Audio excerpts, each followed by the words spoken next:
Muy buenas noches a todos nuestros seguidores. ¿Cómo están? Hoy día lunes, inicio de semana. Espero que lo hayan pasado lo mejor posible el fin de semana dentro de lo que cabe, con todas las medidas de seguridad que tenemos que tomar, manteniendo la distancia, tratando de evitar salir de casa. Y aquí estamos, una noche más con una entrevista para conocer al candidato. Conoce al candidato, es lo más importante. Estamos a puertas de las elecciones del Bicentenario, en un momento complicado, uno de los más complicados que recordáramos nosotros los de mi generación, para abajo. Y nos estamos jugando mucho este 11 de abril. Tenemos que ir a votar con ilusión, pero más que nada con información. Y hoy nos acompaña Mari Carmen Alba, la doctora Mari Carmen Alba, número 2 de Acción Popular para Lima, la candidata de fuego, me estaban comentando. Y quisiera saludarla, agradecerle por este momento que nos da, día de semana, que sabemos que tiene muchas cosas que hacer, pero ha tenido la gentileza de acompañarnos.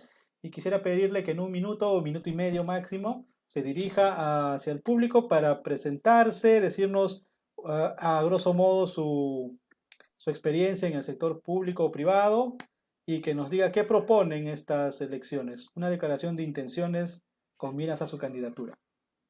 Doctora. ¿Qué tal, Antonio? Gracias por la invitación. Un saludo a todos los amigos de La Voz del Pueblo y feliz cumpleaños. Ya me chismearon que es tu cumpleaños. Así que no, gracias a ti más bien por este día, por tu cumpleaños, estar trabajando y darme esta oportunidad de tener esta entrevista. Bueno, yo soy Mari Carmen Alba, voy con el número 2 por la Acción Popular, soy abogada y tengo 20 años trabajando en el sector público. He trabajado en la ONP, en la que ve las pensiones, he trabajado en el Ministerio de Trabajo y también como asesora de mi bancada Acción Popular, por lo cual tengo experiencia en el sector público, experiencia en el Ejecutivo y en el Legislativo. Conozco muy bien qué es lo que hay que hacer y qué no hay que hacer en el Congreso.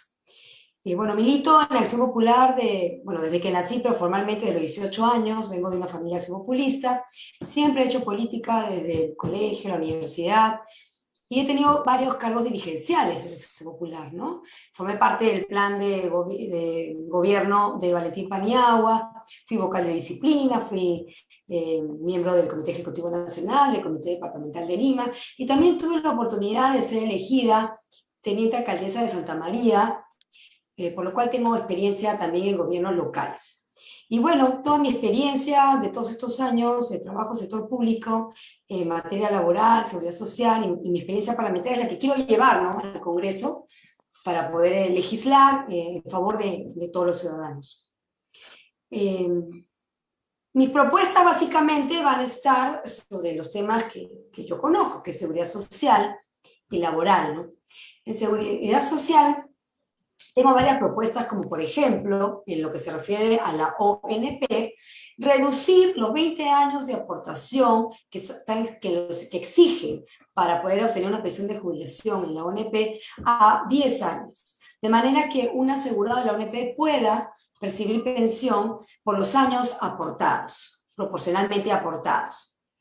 Tenemos que tener en cuenta que nuestro mercado laboral es muy inestable, es muy informal y es muy difícil que los asegurados de la ONP puedan cumplir con este requisito de 20 años completos de aportación. Se sabe que 4 de cada 10 asegurados de la ONP no cumplen con estos 20 años, por lo cual no reciben pensión. ¿Y por qué es importante recibir pensión, Antonio? Porque el que percibe pensión también va a estar cubierto por el salud. Y todos sabemos que después de los 65 años, a los 70 años, es muy difícil que una persona pueda pagar un seguro médico. Y después de esta pandemia, de lo que hemos vivido el año pasado y seguimos viviendo ahora, sabemos lo importante que es estar cubierto por un seguro médico. Por otro lado, otra de mis propuestas es que una persona pensionista de la ONP que quiera trabajar pueda hacerlo sin suspender su pensión. Actualmente, si tú eres pensionista en la ONP, para poder trabajar, suspendes tu pensión y entras a recibir una remuneración. Y la verdad que con las pensiones tan paupérrimas que hoy en día entrega la ONP, yo creo que es momento para que uno pueda percibir pensión y trabajar a la vez. Eso creo que tiene que modificarse y yo creo que todos tienen derecho a mejorar su calidad de vida y la de su familia. Correcto, doctora. Sobre el tema de trabajar y recibir pensión, si mal no me equivoco, no es que te suspendían la pensión si trabajabas, sino si tus ingresos pasaban más de media UIT, o estoy equivocado. El tema es, sí hay un tope, efectivamente, pero es muy pocos son los que pueden hacer eso. Y eso es en el tema cuando puedes trabajar también como profesor, porque el tema de percibir pensión y remuneración a la vez está prohibido por el artículo 45 del decreto ley 1990. Y esa fue una propuesta que hace tiempo se estuvo analizando y que también el Ejecutivo lo presentó ahora y que no fue tomado por el Congreso. Así que sí existe la prohibición actual. Ok, 19.990, la 18.846, recuerdos que me traen que yo también tuve un pequeño paso por la ONP, donde conocí muchos profesionales de primera, pero también vimos de cerca las angustias, ¿no? De los pensionistas que trataban a toda forma de acreditar sus años de trabajo, algunos incluso adjuntaban documentos que no eran pertinentes, pero ellos consideraban que con eso de repente podrían acceder. En esos años había una información, no sé si era un mito, si era realidad, que el ONP gastaba más en abogados de lo que hubiera gastado si otorgaba esas pensiones. Eso era así o era un mito que se creó? Sí, es verdad, pero lo que pasa es que la ley obligaba a la ONP a seguir esos procesos. No podía allanarse, como ahora sí ya está permitido, porque ya hay una ley que se aprobó hace un par de años para que se allanen a los juicios en los que sabían que iban a perder. En ese momento, la ONP tenía la obligación de defender para llegar hasta el final del proceso judicial. No podían dejarlo sin seguir defendiéndonos. Y era por eso que efectivamente se gastaba mucho en procesos judiciales. Así es. También he visto Sí, que es verdad. tiene propuestas para los jóvenes. ¿Qué propuestas hay para ellos? Los jóvenes, los adultos mayores son los más vulnerables de esta pandemia. Los jóvenes porque son gente son ciudadanos que recién salen al mercado laboral y digamos son el grueso del sector informal. ¿Qué propuestas habría para apoyar a los jóvenes? Sí, Antonio, bueno, el tema de la preocupación del tema laboral de los jóvenes, la verdad no es una preocupación solo después de la pandemia, era una preocupación que yo ya tenía también en la campaña anterior, porque se conoce, se sabe que 250.000 jóvenes egresan de los institutos y de las universidades anualmente y que se encuentran con una realidad, que no consiguen trabajo, no consiguen un trabajo digno, un trabajo que les paguen todos sus derechos laborales, por lo cual tienen que trabajar en oficios o en temas que no han estudiado, por lo cual están subempleados, o si no, se encuentran en la informalidad. 8 de cada 10 jóvenes se encuentran en la informalidad y 6 de cada 10 están subempleados. Y este tema, esta realidad de los jóvenes se ha incrementado con la pandemia. ¿Qué es lo que ha pasado el año pasado? 3 de cada 10 han perdido su empleo y se estima que aproximadamente 700.000 jóvenes de 14 a 24 años se han quedado sin trabajo. Entonces, esto es algo muy preocupante y que el próximo gobierno y los congresistas que ingresemos, si Dios quiere, el Congreso, tenemos que tener muy claro. Por lo cual yo quiero presentar un proyecto de ley donde se otorgue incentivos tributarios a las empresas, ya sean grandes, medianas o chicas, para que contraten como primer empleo a los jóvenes. Hoy en día los jóvenes no son productivos para las empresas y porque no tienen experiencia. Por eso que no los contratan. Entonces lo que tenemos que hacer es dar un incentivo a la empresa para que ellos los contraten, los capaciten, porque la capacitación siempre tiene que estar presente, los fidelicen y así de esa manera se queden a trabajar con ellos, los formen. Eso es lo más importante. Esa sería mi principal propuesta para los jóvenes. Por otro lado, también hay una propuesta muy interesante, que es la del contrato a tiempo parcial, el famoso part-time. ¿Qué es lo que pasa ahora? Para tú estar dentro de esta modalidad, tienes que trabajar diariamente 4 horas, ¿no? De lunes a sábado, 4 horas. Pero los jóvenes que normalmente trabajan y estudian, ¿no? Y trabajan para ayudarse a pagar sus estudios, no, a veces no pueden trabajar 4 horas cada día. Entonces hay que darle la posibilidad, y esta sería la modificación del contrato part-time, de que puedan trabajar, por decir, viernes, sábado y domingo, ¿no? Trabajando 6 horas al día, ¿no? O 5 horas al día, pero que ellos manejen sus horarios, sus horas durante la semana, de manera que sea menos de 24 horas para que sea un part-time, pero que ellos acomoden las horas. Yo creo que sería un gran beneficio y una gran ayuda para que nuestros jóvenes puedan tener esa oportunidad de trabajo y de estudio a la vez. Correcto. Yendo un poquito más allá de sus propuestas, quisiera preguntarle ya en el tema político, ¿cómo han tomado esta subida en las encuestas que tiene el señor, el candidato a la presidencia de Acción Popular? Acción Popular también está entre los primeros en intención de voto como bancada congresal. Eh, Me parece que incluso ha bajado un poco, pero en el tema de candidato a la presidencia, el aumento del señor Lescano es algo constante, lento, pero constante, como todos, ¿ah? Porque hay que ver que el más votado, según las encuestas, hoy tiene entre 10 y 13%, y los números 2 están empatados entre 7 y 5%. O sea, eso revela que la ciudadanía está un poco escéptica de la política, más que en otras elecciones, pero lo concreto, lo real es que varias encuestas ya ponen al señor Lescano en segundo o tercer lugar. ¿Cómo toman ustedes esa información? Bueno, con mucha humildad, la campaña recién empieza, pero bueno, muy entusiasmados por estas últimas encuestas. Y bueno, definitivamente esto se debe pues, al trabajo de nuestro candidato Johnny Lescano, 20 años en el Congreso. Todo el mundo lo conoce su trabajo en defensa de los consumidores, en defensa de los trabajadores.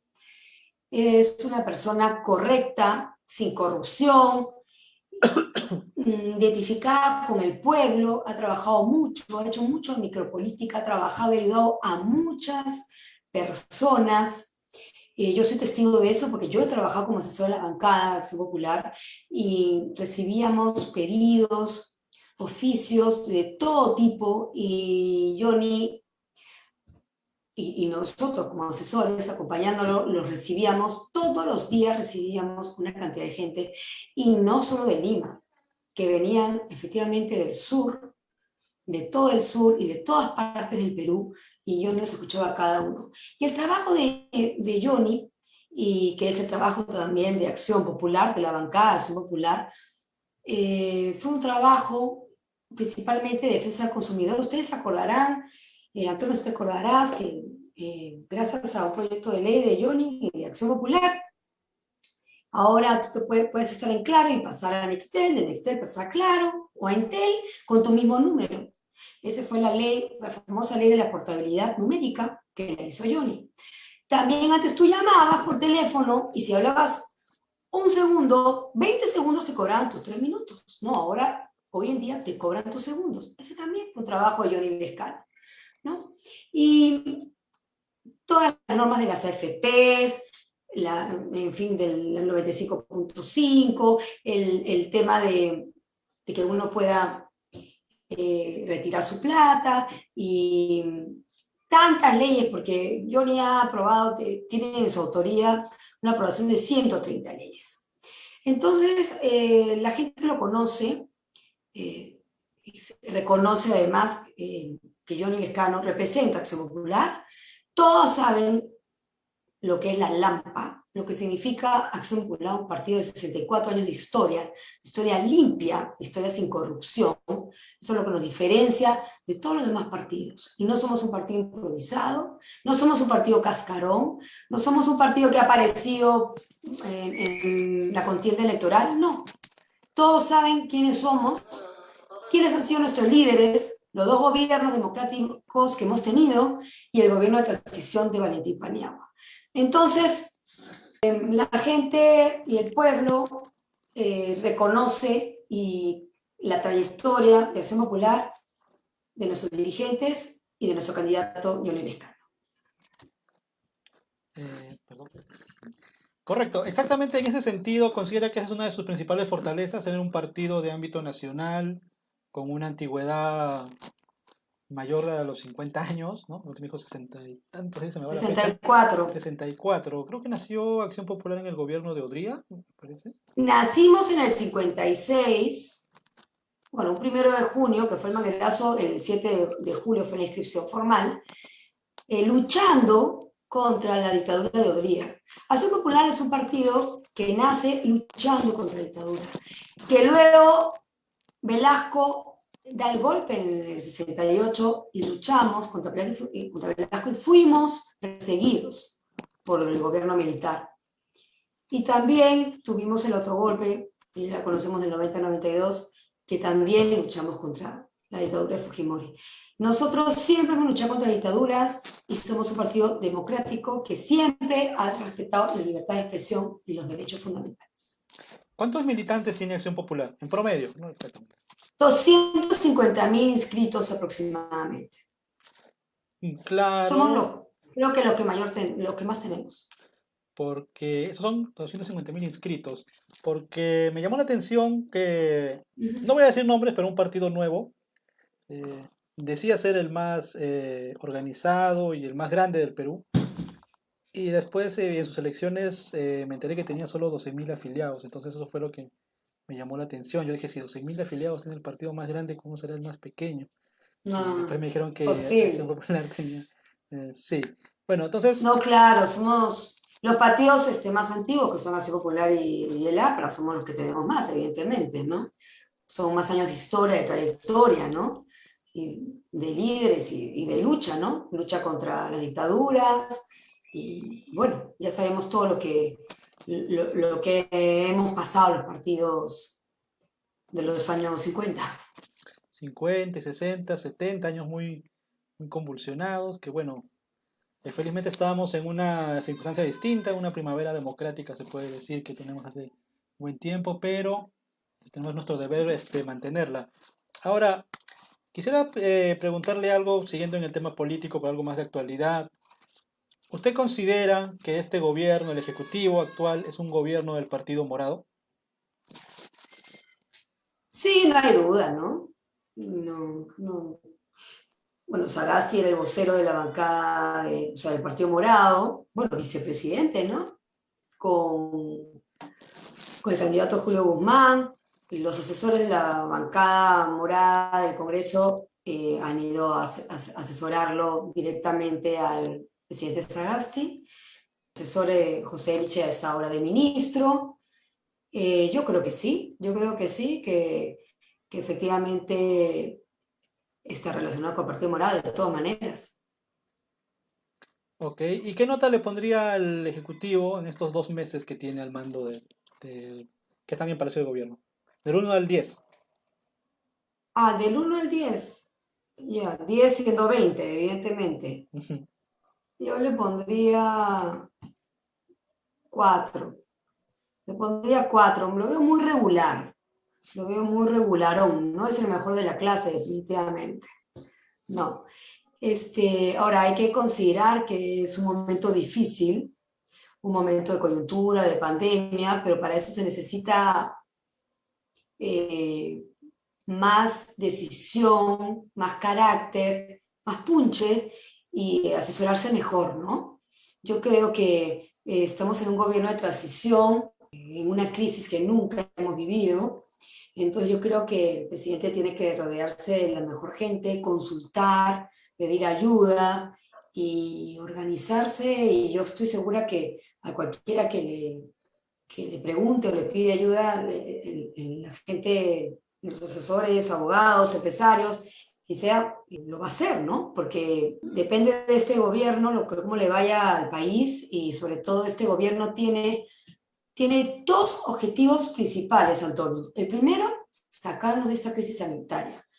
Ahora, conseguir todas las vacunas para todos. Ya que Vizcarra no dejó las vacunas, este gobierno de transición tiene que conseguir y pelear porque lleguen todas las vacunas.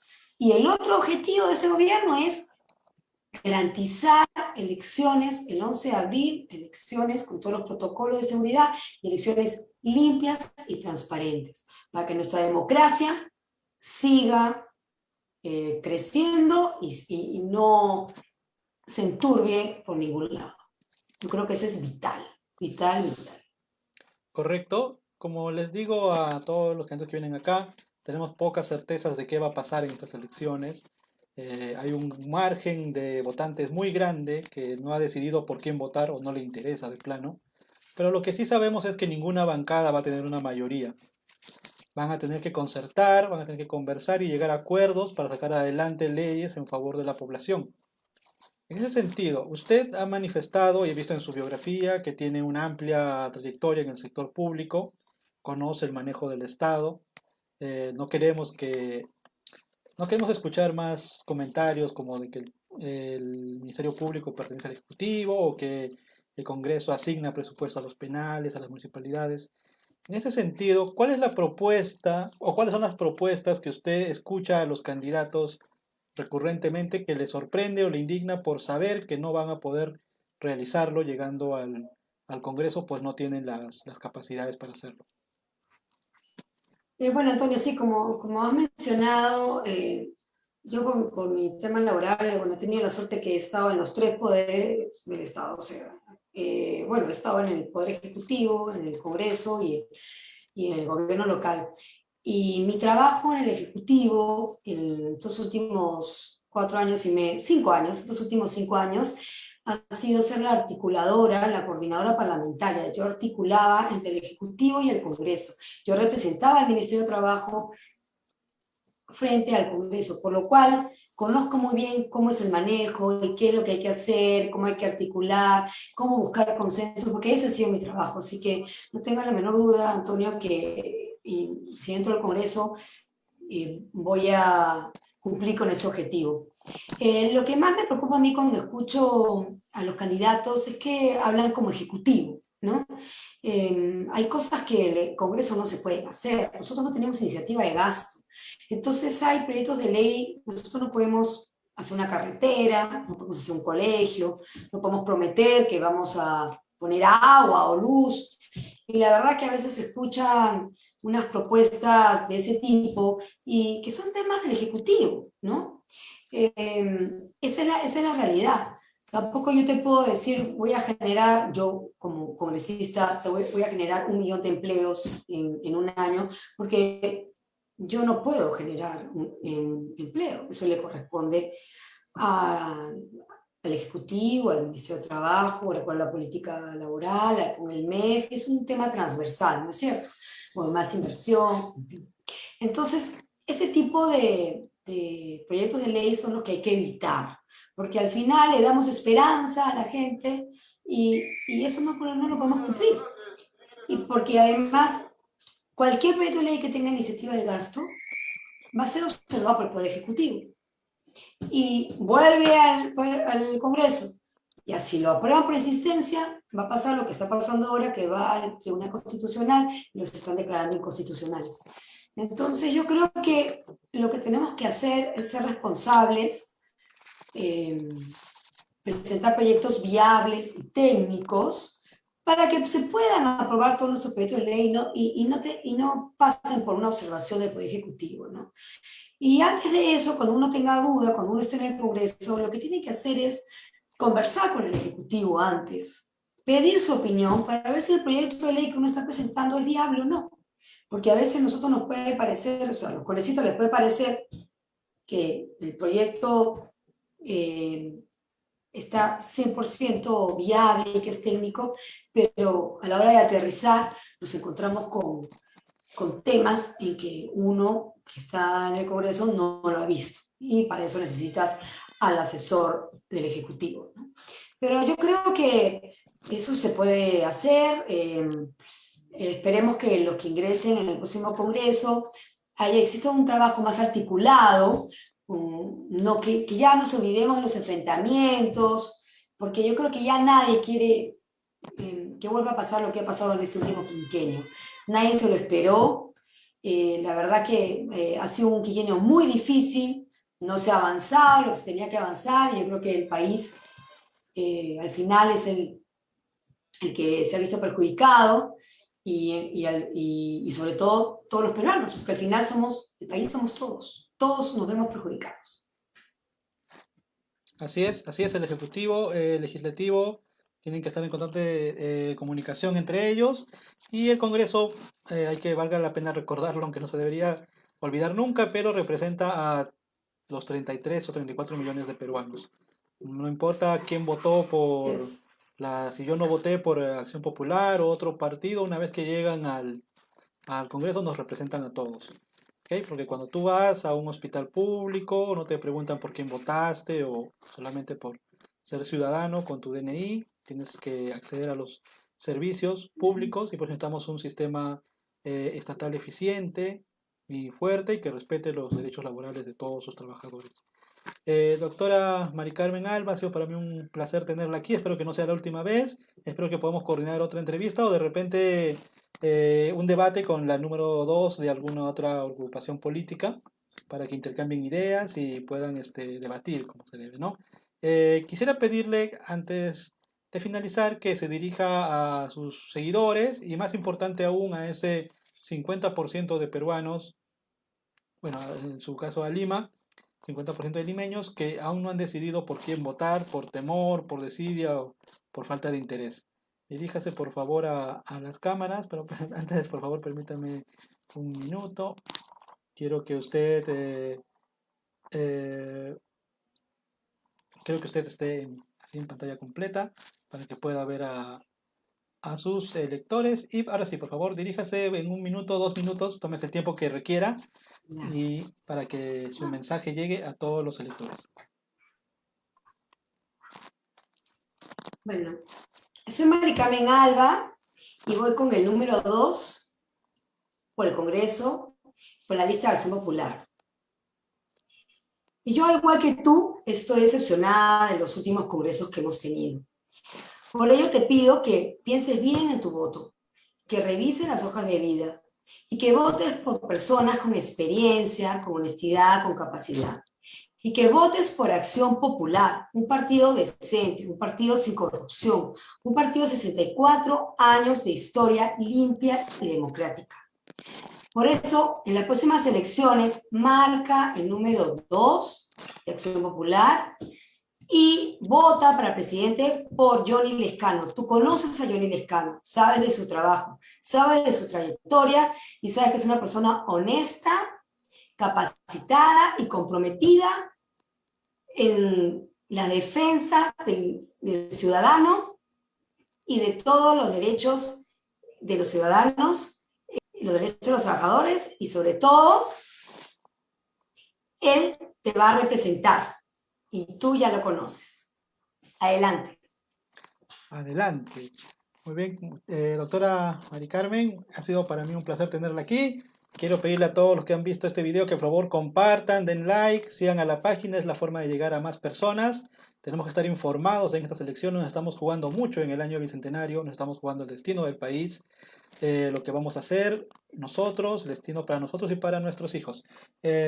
Mañana tenemos otra entrevista a las 7 de la noche, el miércoles hay debate, jueves tenemos entrevista con el periodista Eloy Marchán para hablar del tema de salud y el viernes otro debate, estamos full esta semana. Cuídense, sigan respetando los protocolos, traten de no salir en la medida de lo posible y salud para todos. Muy buenas noches.